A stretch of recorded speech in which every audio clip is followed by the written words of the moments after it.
This thumbnail right here got over 1.9 million views, and I'm gonna show you exactly how to make one just like this one, step by step, using only free tools. Now last week, I made a full tutorial on how to create Stickman animation videos just like Stickly, and so many of you came back asking me the same thing. How do I make the thumbnails? And I get it, because here's what most people don't realize. Your thumbnail is doing more work than the video itself. I mean, you could have the best Stickman animation in the world, but if your thumbnail doesn't stop someone from scrolling, nobody is ever gonna see it. So that's exactly what we're covering today. And stay with me until the end, because I'm going to show you a trick I personally use to test whether my thumbnail can actually beat my competitors before I even hit publish. Alright, so the first thing you need is the video script. Just have it open and ready, because we're going to need it in a second. Now, the next thing you need is something I created for you. It's called the Ultimate Thumbnail Generator Prompt. I left the link down in the description so you can grab it for free. Now here's where it gets fun. Open up Claude, paste that master prompt in the chat, and hit enter.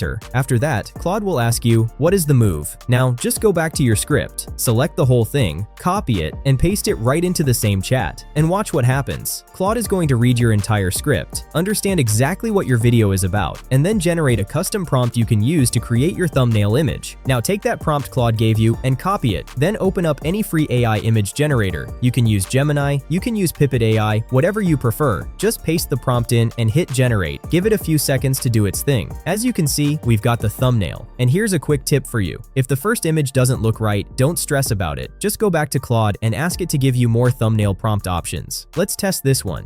I think it's not that good. I think this one would work perfectly. So, once you're happy with how it looks, just download the image to your device. Alright, so now we've got our image ready. It's time to turn it into an actual thumbnail, and this part is way easier than you think. We're going to do everything inside Canva, and yes, it's completely free. So go ahead and open up Canva. Once you're in, click on Create at the top of the page. Then in the search bar, just type YouTube thumbnail. You'll see a template option pop up. Click on it, and just like that, Canva is going to open a blank canvas that's already the perfect size for a YouTube thumbnail. Now, the first thing we need to do is bring in that image we generated earlier. If you downloaded it, just upload it from your device. And if you copied it directly from Gemini, you can literally just hit paste. Once your image shows up on the canvas, here's what you do. Right-click on it, scroll down, and click Set Image as Background. Your image is going to stretch perfectly across the entire thumbnail. Now, you'll notice there's a little Gemini watermark sitting in the corner, but getting rid of it takes about 5 seconds. Click on the image, then look for the eraser tool up in the toolbar. Click on it and choose Magic Eraser. Now just paint over the watermark with your mouse. You'll see a purple highlight appear wherever you paint. Once you've covered it, just click Erase. Give Canva a second and it's gone. Clean, like it was never there. Alright, now here's the part that actually makes or breaks your thumbnail, the text. If you look at Stickly's channel, or really any successful Stickman animation channel, you'll notice they all do the same thing. They put short, curiosity-driven text right on the thumbnail. That's what makes people stop scrolling and actually click. So we need to do the same thing. Go to the left side panel in Canva, click on text, then click Add a Heading. Now remember earlier when we used Claude to generate our thumbnail prompt? Well, here's the thing. Claude didn't just give us an image prompt, it also gave us thumbnail text options. So go back to your Claude chat, scroll down, and you'll see a list of short text suggestions designed to spark curiosity. Pick the one that hits the hardest. I'll go with this one. Now we need to make it pop. Click on the text, then click on the color option and change it to yellow. Yellow works really well because it stands out against almost any background, but if you want to go with a different color, that's totally fine. Next, let's change the font. Select your text, go to the font dropdown, and choose something bold and playful. I think Comic Sans actually works great for Stickman content, and you can also add this effect to make it stand out more. Now just position the text like this.